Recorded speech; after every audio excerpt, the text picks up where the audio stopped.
Hello friends, welcome to Praveen study point. दोस्तों, आज की इस वीडियो में हम पढ़ने वाले हैं क्लास 9th की एनसीईआरटी हिस्ट्री का चैप्टर नंबर 3, जिसका नाम है नात्सीवाद और हिटलर का उदय। दोस्तों, जैसा कि आपको पता है, हम अपने सभी चैप्टर्स में, हम अपने सभी वीडियोस में पूरे के पूरे चैप्टर को रीड करते हैं और साथ में जो हार्ड वर्ड्स होते हैं उसको भी समझते हुए चलते हैं। ठीक है, और जहाँ ज़रूरत होती है वहाँ पर हम चीज़ों को एक्सप्लेन करते हुए चलते हैं। तो दोस्तों, आज के इस वीडियो में भी हम यही करेंगे और नात्सीवाद और हिटलर का उदय जो चैप्टर है, इसको पूरी तरह से एक स्टोरी की तरह समझने का प्रयास करेंगे। ठीक है दोस्तों, तो सबसे पहले यहाँ पे चैप्टर का इंट्रोडक्शन दिया हुआ है, तो मैं पहले आपको बता दूं कि ये जो चैप्टर का इंट्रो है ये बीच से उठा करके दिया गया है, इसलिए शायद आपको समझ में नहीं भी आए कि ये कहाँ से दिया गया है। ठीक है, लेकिन ये जो चैप्टर है इसको आप जब इसके टॉपिक्स को पढ़ेंगे, जैसे वाइमर गणराज्य का जन्म, ठीक है, उसके बाद सेकंड टॉपिक है हिटलर का उदय। यहाँ पर आप देख सकते हैं हिटलर का उदय। जब आप इन टॉपिक्स को पढ़ लेंगे तो आपको समझ में आएगा कि वो इंट्रोडक्शन कहाँ से दिया गया था। ठीक है, तो चलिए हम इंट्रोडक्शन को एक बार रीड कर लेते हैं कि वहां पे दिया क्या गया है। ठीक है, क्या लिखा गया है, तो चलिए देख लेते हैं एक बार। 1945 के वसंत में हेलमुट नामक 11 वर्षीय जर्मन लड़का बिस्तर में लेटे कुछ सोच रहा था। तभी उसे अपने माता पिता की दबी दबी सी आवाजें सुनाई दी। हेलमुट कान लगाकर उनकी बातचीत सुनने की कोशिश करने लगा। वे गंभीर स्वर में किसी मुद्दे पर बहस कर रहे थे। हेलमुट के पिता एक जाने माने चिकित्सक थे और उस वक्त वे अपनी पत्नी से इस बारे में बात कर रहे थे कि क्या उन्हें पूरे परिवार को खत्म कर देना चाहिए या फिर अकेले आत्महत्या कर लेनी चाहिए। उन्हें अपना भविष्य सुरक्षित नहीं दिखाई दे रहा था। वे घबराहट भरे स्वर में कह रहे थे, अब मित्र राष्ट्र भी हमारे साथ वैसा ही बर्ताव करेंगे जैसा हमने अपाहिजों और यहूदियों के साथ किया था।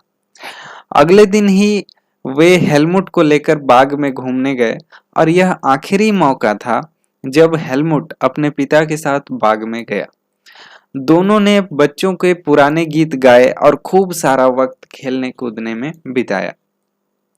कुछ समय बाद हेलमुट के पिता ने अपने दफ्तर में खुद को गोली मार ली।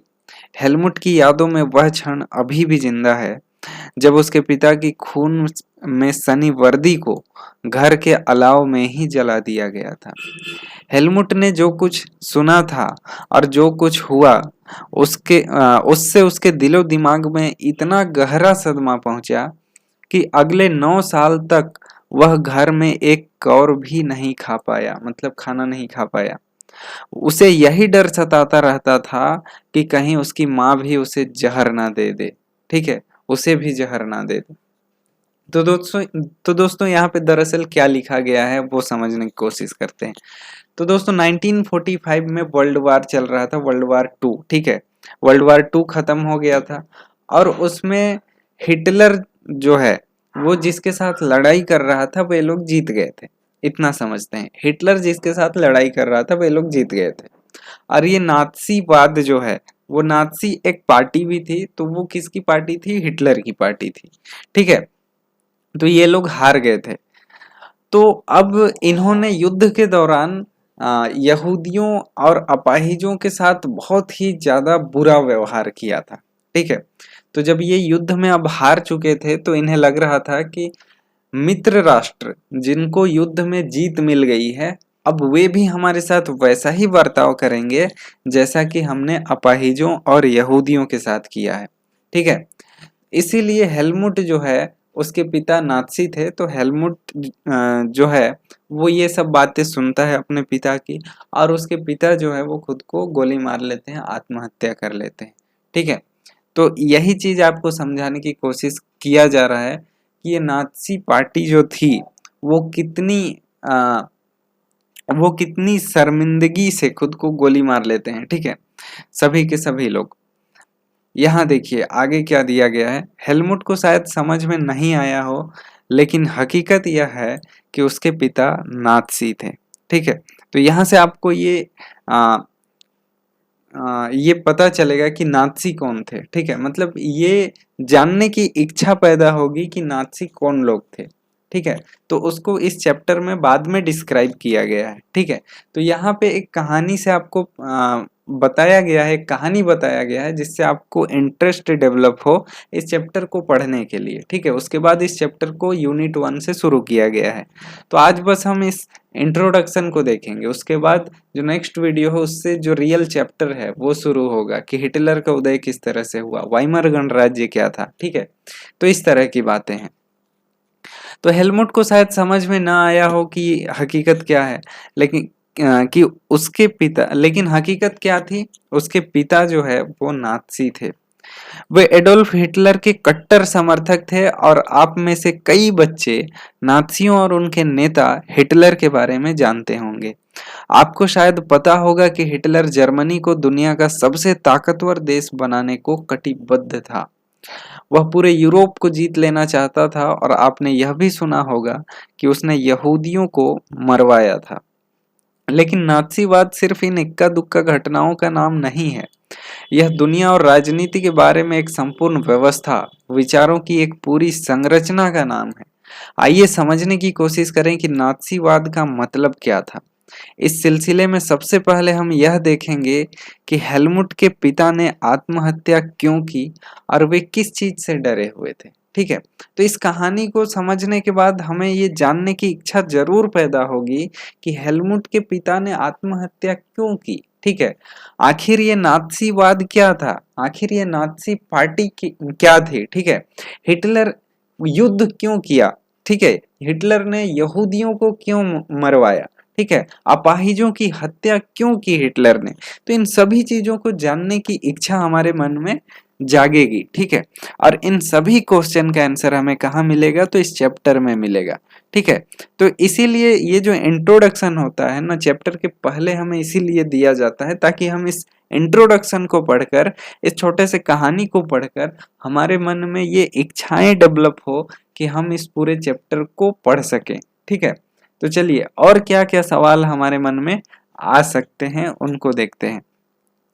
दोस्तों, मई 1945 में जर्मनी ने मित्र राष्ट्र के सामने समर्पण कर दिया था। यहाँ पे आपको बताया गया है कि 1945 में जर्मनी जो है वो अपने दुश्मन मित्र राष्ट्रों के सामने समर्पण कर दिया था। हिटलर को अंदाजा हो चुका था कि वह अब इस लड़ाई का हिटलर को अंदाजा हो चुका था कि अब इस लड़ाई का क्या असर होने वाला है। इसलिए हिटलर और उसके प्रचार मंत्री गोयबल्स ने बर्लिन में एक बंकर में पूरे परिवार के साथ अप्रैल में ही आत्महत्या कर ली थी। ठीक है, देखिए हिटलर भी अपने पूरे फैमिली के साथ जाकर के आत्महत्या कर लेता है। उसके प्रचार मंत्री गोयबल्स ने भी बर्लिन के एक बंकर में जाकर पूरे परिवार के साथ आत्महत्या कर लेता है। ठीक है, इस तरह की चीजें हैं। आखिर इन लोगों ने आत्महत्याएं क्यों की। ठीक है, युद्ध में तो कई राजा हारते थे, कई युद्ध लोगों के मतलब कई राजा युद्ध में हार जाते थे, लेकिन आत्महत्या तो नहीं करते थे। लेकिन इतने बड़े स्केल में यहाँ पे आत्महत्याएं हुई, पूरी की पूरी नाथसी पार्टी के लोगों ने आत्महत्या की। जो राजा थे और जो प्रमुख भूमिका में जो नेता थे यहाँ पे, उन्होंने पूरे परिवार के साथ आत्महत्याएं कर ली। ठीक है, तो इस तरह की चीजें क्यों हुई, इस तरह की घटनाएं क्यों घटी, इन सभी चीजों को हम इस चैप्टर में पढ़ेंगे। युद्ध खत्म होने के बाद न्यूरेमबर्ग में एक अंतर्राष्ट्रीय सैनिक अदालत स्थापित की गई और इस अदालत को शांति के विरुद्ध किए गए अपराधों, मानवता के खिलाफ किए गए अपराधों और युद्ध अपराधों के लिए नाथसी युद्धबंदियों पर मुकदमा चलाने का जिम्मा सौंपा गया।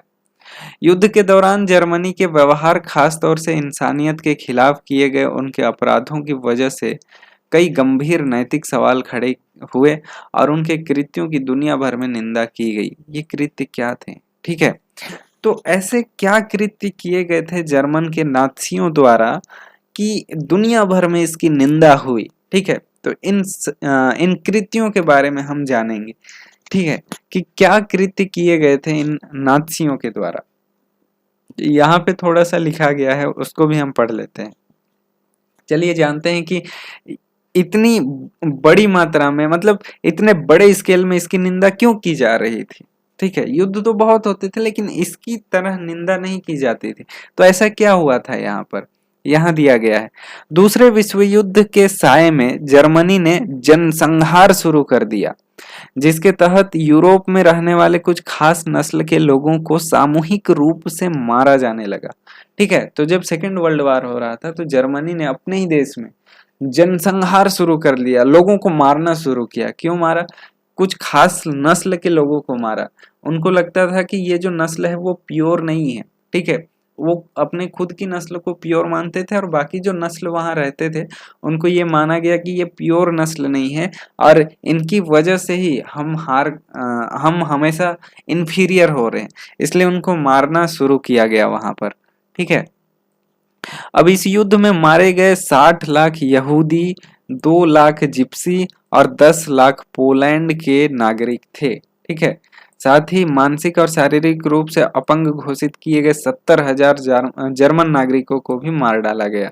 ठीक है, जो भी अपंग था उसको माना जाता था कि इसका कोई यूटिलिटी नहीं है देश में। ठीक है, कंट्री में इसकी कोई यूटिलिटी नहीं, ये कोई काम का आदमी है ही नहीं, इसलिए उसको मार देना ज्यादा बेहतर समझा गया, उसका मर जाना ज्यादा बेहतर समझा गया और उसको एक साथ चेम्बर्स में बंद करके जहरीली गैस छोड़ दी गई और सभी के सभी लोगों को एक साथ मार दिया गया। ठीक है, इस तरह के निंदनीय अपराध किए गए थे जर्मन नाथियों के द्वारा। ठीक है, इनके अलावा न जाने कितने ही राजनीतिक विरोधियों को भी मौत की नींद सुला दिया गया और इतनी बड़ी तादाद में लोगों को मारने के लिए औशवित्य जैसे कत्ल खाने बनाए गए, गैस चैम्बर बनाया गया। ठीक है, और जहां जहरीली गैस से हजारों लोगों को एक साथ मौत के घाट उतार दिया जाता था। न्यूरेमबर्ग अदालत ने केवल 11 मुख्य नाथियों को ही मौत की सजा दी। बाकी आरोपियों में से बहुतों को उम्र कैद की सजा सुनाई गई और सजा तो मिली, लेकिन नाथियों को जो सजा दी गई वह उनकी बर्बरता और उनके जुल्मों के मुकाबले बहुत छोटी थी। असल में मित्र राष्ट्र पराजित जर्मनी पर इस बार वैसा कठोर दंड नहीं थोपना चाहते थे जिस तरह का दंड पहले विश्व युद्ध के बाद जर्मनी पर थोपा गया था। बहुत सारे लोगों का मानना था कि पहले विश्व युद्ध के आखिर में जर्मनी के लोग जिस तरह के अनुभव से गुजरे उसने भी नाज़ी जर्मनी के उदय में योगदान दिया था। ठीक है, यह अनुभव क्या था इसको हम आगे पढ़ेंगे वाइमर गणराज्य के जन्म में। ठीक है, तो बहुत सारे लोगों का यह मानना था कि जर्मनी में जो इस तरह की भावना उत्पन्न हुई उसका क्या कारण रहा होगा। तो फर्स्ट वर्ल्ड वॉर के बाद जर्मनी को जिस तरह से दोषी करार दिया गया था उस पर सभी आरोप लगा दिए गए थे। ठीक है, और सभी के सभी टैक्स उसी पर लगा दिए गए थे, तो इस चीज से जर्मनी को बहुत बुरा अनुभव हुआ। ठीक है, और इससे वहाँ के लोग इस तरह की प्रवृत्ति में आ गए कि नात्सीवाद की विचारधारा को उनको सपोर्ट करना पड़ा। ठीक है, तो इस तरह की भी सोच लोगों में मिलती है और इसको कुछ हद तक सही भी माना जा सकता है, लेकिन हम इस पूरे चैप्टर को पढ़ने के बाद ही ये पता करेंगे कि कौन सी बातें इसमें से सही है, कौन सी बातें गलत है। ठीक है, तो इस पर हम अपनी राय जरूर बनाएंगे इस चैप्टर को पूरा का पूरा पढ़ने के बाद। ठीक है, लेकिन इस इंट्रोडक्शन को पढ़ने के बाद हम ये जरूर जान गए हैं कि इस चैप्टर में हम क्या पढ़ने वाले हैं। इस चैप्टर में हम पढ़ने वाले हैं हिटलर के बारे में, हिटलर ने क्या क्या कार्य किए अपने शासनकाल में, उसके बारे में, किस तरह से हिटलर का उदय हुआ, वो शासक के रूप में किस तरह डेवलप हुआ, मतलब किस तरह से वो शासक बना, इसके बारे में भी हम जानेंगे। उसकी पार्टी जो थी नाज़ी पार्टी, उसके बारे में जानेंगे। नाज़ीवाद यानी कि नाज़ी विचारधारा क्या थी जर्मनी में, उसको भी हम जानेंगे। फर्स्ट वर्ल्ड वॉर के बाद ऐसा क्या हुआ जिसकी वजह से सभी के सभी आरोप जर्मनी पे लगा दिए गए, दोष जर्मनी पे लगा दिया गया, जिसका कहीं ना कहीं असर जर्मनी पे रहा और सेकेंड वर्ल्ड वॉर की भी शुरुआत हुई। इन सभी चीज़ों को हम इस चैप्टर में जानने वाले हैं। तो दोस्तों, इस चैप्टर का second video, third video, fourth video अगर आए तो उन वीडियोस को जरूर देखें ताकि इन सवालों के जवाब आपको बढ़िया तरीके से एक्यूरेट जवाब आपको मिल पाए, वो भी एनसीईआरटी किताब से। ठीक है, तो दोस्तों मिलते हैं इसी तरह के और भी वीडियोस में, तब तक के लिए धन्यवाद। जय हिंद।